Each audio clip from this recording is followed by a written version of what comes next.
വീണ വിജയനെതിരായി 2 മാസത്തേന് ഒരു നടപടിയും പാടില്ല. കേരള ഹൈക്കോടതിയിലാണ് ഓർഡർ. CMR എക്സാലോജിക്ക് ഇടപാടില്ല. ആ കേസിനകത്ത് വീണ വിജയനെ നിയമപരമായി ഒന്നും ചെയ്യാൻ സാധിക്കില്ല എന്നാണ് ഞാൻ 2-3 മാസം കൊണ്ട് പറഞ്ഞുകൊണ്ടിരിക്കുന്നത്. കാരണം ഇത് കമ്പനികൾ തമ്മിലുള്ള ചില പ്രശ്നങ്ങളാണ്. ഏതെങ്കിലും ഒരു കമ്പനി മറ്റൊരു കമ്പനിയുമായിട്ട് ഇടപാട് നടത്തുമ്പോൾ ഒരു ചീറ്റിംഗ് അതിൻ്റെ അകത്ത് ഉണ്ടായാൽ, ഒരു കമ്പനി മറ്റൊരു കമ്പനിയെ പറ്റിച്ചിട്ടുണ്ടെങ്കിൽ അത് കുറ്റകരമാണ്. ഇവിടെ CMRL എക്സാലോജിക്ക് എന്ന കമ്പനിക്ക് വീണ വിജയന് മാസം തോറും കുറെ പണം കൊടുത്തു. 2,70,00,000 രൂപ വരെ വന്നു എന്ന് പറയുന്നു. അത് ഒരു സേവനവും ചെയ്യാതെ വെറുതെ കൊടുത്തതാണ്. മറ്റേ ഒരു സേവനം അവർ ചെയ്തിട്ടില്ല, ശരിയാണ്. ഒരു കമ്പനി എക്സാലോജിക് എന്ന കമ്പനിക്ക് പണം കൊടുക്കുന്നതിന് ആ കൊടുത്ത കമ്പനി അവരെ പറ്റിച്ചെന്ന് പറയണം, അല്ലെങ്കിൽ വാങ്ങിയ കമ്പനി തങ്ങൾ ചെയ്ത സേവനത്തിന് അവർ പറ്റിച്ചെന്ന് പറയണം. ഇതൊരു സേവനവും ചെയ്തില്ല, ഫ്രീ ആയിട്ട് കൊടുക്കുകയാണ്. അങ്ങനെ വീണ വിജയന് മാത്രമല്ല, കേരളത്തിലെ പല രാഷ്ട്രീയക്കാരും ആ CMRL പണം വാങ്ങിച്ചിട്ടുണ്ട്.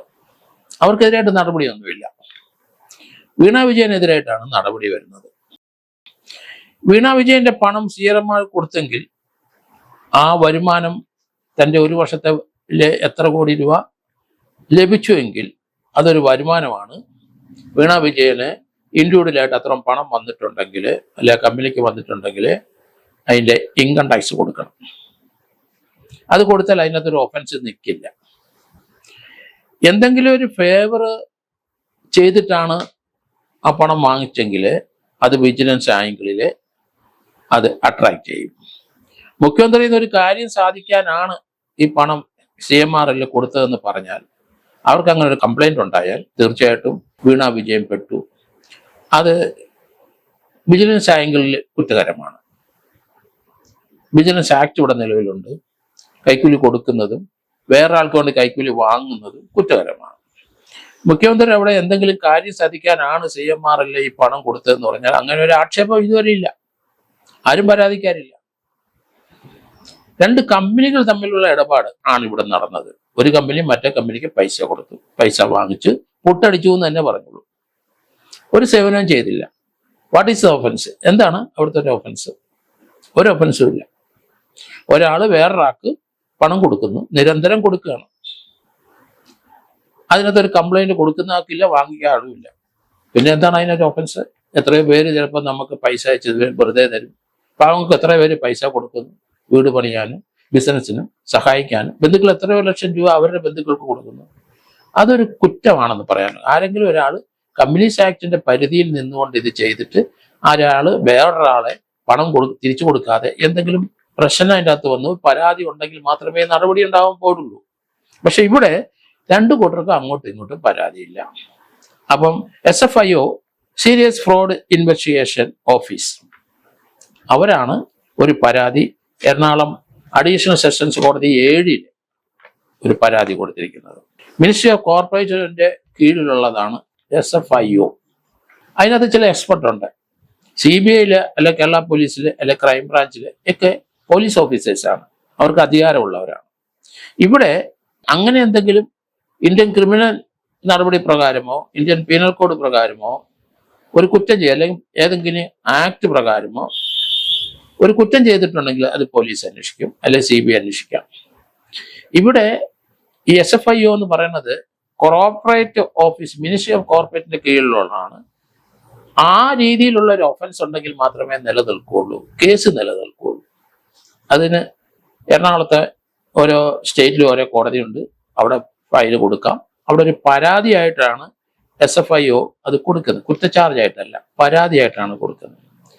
SFIOയിലെ എക്സ്പെർട്ടുകളും ഉണ്ട്, വളരെയധികം എക്സ്പെർട്ടുണ്ട്. കാരണം അത് മിനിസ്ട്രി ഓഫ് കോർപ്പറേറ്റ് ഓഫീസിന്റെ കീഴിൽ ആ കമ്പനീസ് ആക്ട് 2013 പ്രകാരം ആണ് നടപടികൾ പോകുന്നത്. അല്ലാതെ ക്രിമിനൽ പ്രൊസീജിയർ കോഡോ ഇന്ത്യൻ പീനൽ കോഡോ വിജിലൻസ് ആംഗിൾ ഉള്ള സംഗതികളൊന്നും അല്ല. അവിടെ പോകുന്നത് കമ്പനീസ് ആക്ട് 2013 ഒഫൻസ് മാത്രമേ പോകുള്ളൂ.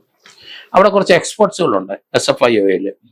ബാങ്കിങ് എന്നൊക്കെ റിട്ടയർ ചെയ്ത് അല്ലെങ്കിൽ ബാങ്കിങ്ങുമായിട്ട് ബന്ധപ്പെട്ട അതിൻ്റെ ട്രാൻസാക്ഷൻ അറിയാവുന്ന ഒരു എക്സ്പെർട്ട് ബാങ്കിങ്ങിൽ. പിന്നെ കോർപ്പറേറ്റ് ഓഫീസ് പലതുകൊണ്ട് അതിൽ പരിചയം തഴക്കമുള്ള ഒരു എക്സ്പെർട്ട്. പിന്നെ ടാക്സിൻ്റെ അകത്ത് അടച്ചിട്ടുണ്ടോ പിടിച്ചിട്ടുണ്ടോ എന്നൊക്കെ നോക്കാൻ ഒരു ടാക്സേഷൻ്റെ കീഴിലുള്ള ആൾക്കാർ, അതിലൊരു എക്സ്പെർട്ട് ഉണ്ടാവും. പിന്നെ ഇതിൻ്റെ ഓഡിറ്റിങ്ങിൽ എവിടെയെങ്കിലും തട്ടിപ്പോ വെട്ടിപ്പോ ഉണ്ടാക്കിയിട്ടുണ്ടെങ്കിൽ ഫോറൻസിക് ഓഡിറ്റിൻ്റെ എക്സ്പെർട്ട് അവിടെയുണ്ട്. പിന്നെ ഇതിൻ്റെ മാർക്കറ്റിങ്ങിന് ക്യാപിറ്റൽ തുക അങ്ങോട്ടും ഇങ്ങോട്ടും മാർക്കറ്റിങ്ങിന് അത് അനധികൃതമായി ചെലവിട്ടോ അല്ലെങ്കിൽ ഫ്രോഡ് കാണിച്ച് ചെലവിട്ടോ ഏതെങ്കിലും ഫ്രോഡ് കമ്പനിക്ക് കൊടുത്തോ അതിനുള്ള കമ്മീഷൻ എടുത്തോ അങ്ങനെയുള്ള കാര്യങ്ങൾ നോക്കും.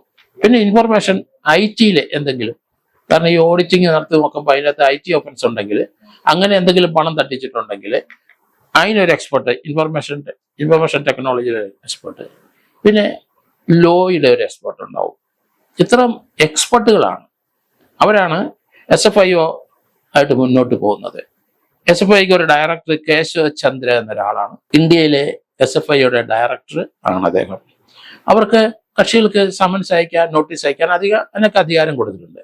കോടതിയിൽ ഒരു റിപ്പോർട്ട് കൊടുത്താൽ അവിടെ ഏതെങ്കിലും ഫ്രോഡ് കാണിച്ചെങ്കിൽ മാത്രമേ കോടതിക്ക് നടപടി എടുക്കാൻ ഒക്കുള്ളൂ.